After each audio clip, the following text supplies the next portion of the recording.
for someone that fell asleep at the graveyard shift in a plant 50 years ago and woke up and walked around and saw that, they'd be surprised because those communities were so vibrant when 1.5 million people lived there. And now it's closer to 700,000.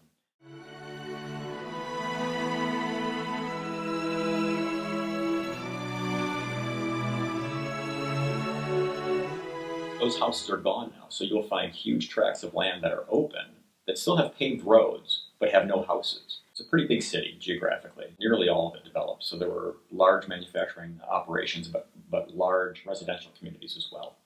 And over the last 20 or 30 years, because of the decline in population, a lot of the residential areas have gone away.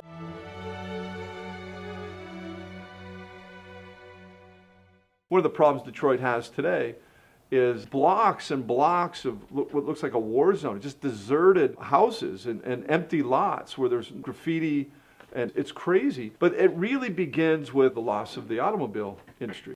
It's not just making cars, it's making transmissions, it's making parts, it's hiring law firms that represent those companies. It's hiring the restaurants that are serving the workers. It's the schools that are employing teachers to teach the kids of the workers. Once you start to take away the demand for those goods, those factories are going to lay off workers. It becomes sort of this downward spiral of less revenue means less services mean residents are less happy.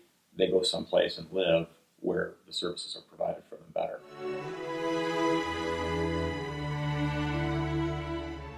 Biggest thing was foreign competition. The Japanese imports in the 1970s really changed demand from a domestic car product to more of a foreign car product.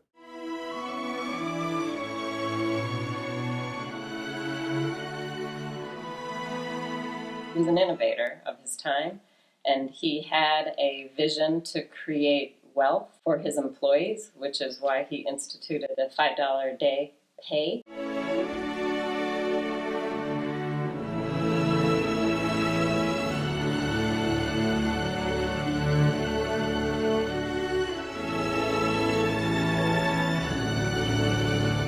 Clearly, Detroit's more current roots are in the auto industry, right, with Henry Ford and General Motors and everybody else. And the auto industry really coming into fruition probably in the early 1900s when Ford Motor Company was founded. The Dodge brothers founded a car company as well. And that's what really started Detroit on its trajectory. A lot of automotive companies developed in Detroit, and a lot of that probably had access due to the fact that they had access to waterways and access to a lot of raw materials. So a lot of the iron ore that they built cars with was mined in the Upper Peninsula of Michigan. They'd put it on freighters, bring it down to Detroit, and then they would turn that into steel and then turn that into cars. From the early 1900s to late 1950s, 1960s is when Detroit really took off.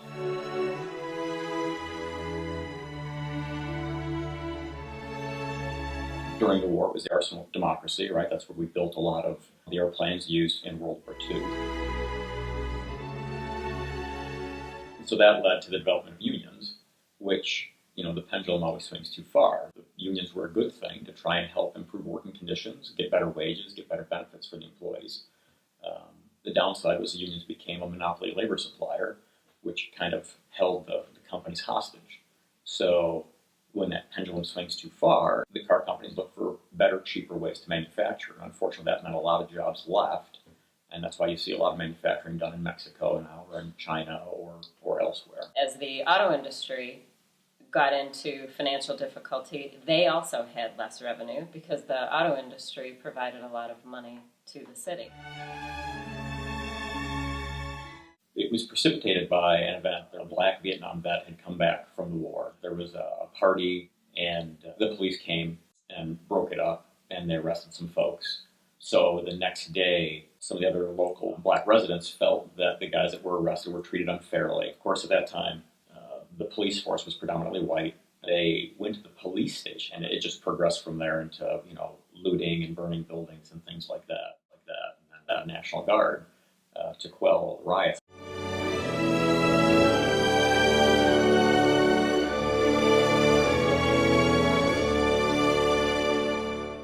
That started white flight, white affluent city residents fleeing the city and moving to the suburbs where their safety was much, much better.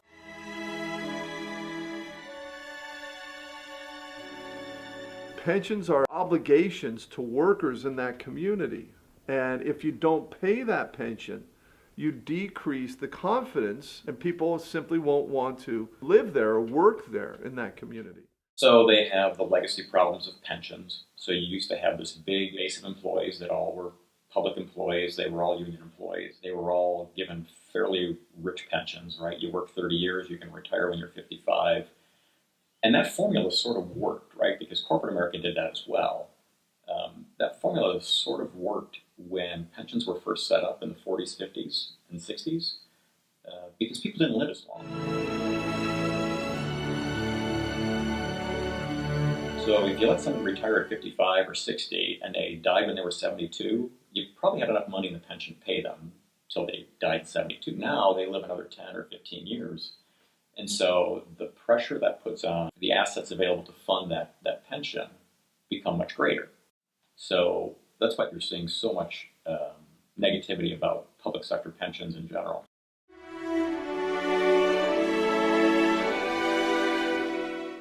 This bankruptcy has been 40 to 50 years in the making.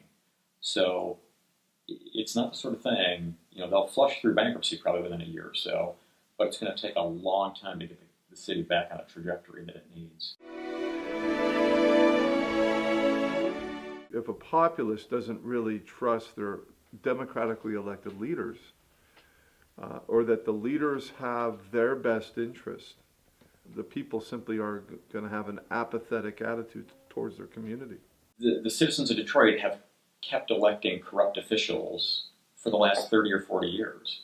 So you can parallel that to folks in Illinois, right? 3 of the last 4 governors of Illinois are all in jail or have been in jail.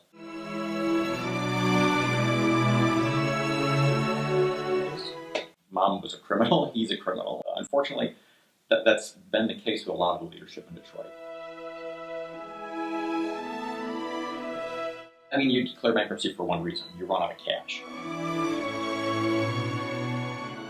Bankruptcy is a tool that businesses use, that when they get in trouble, they can write off some of the liabilities. So anybody that's the bondholders who have lent money to the city of Detroit, those guys will take a haircut. So if they lend them $100, maybe they only get $60 back, they only get $30 back. But that frees up those liabilities. It's not like a company where you can just shut it down, close the doors, and be done. You can't close the city because you still have 700,000 people that are living there.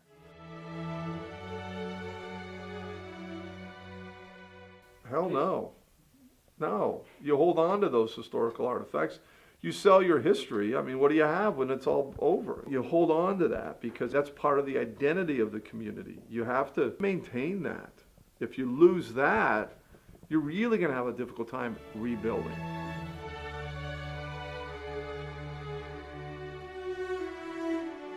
It's a pretty cheap place to set up shop now. You can go in and buy a pretty decent building for a tiny fraction of what you would pay for anything close to that in Silicon Valley or in New York or in Chicago.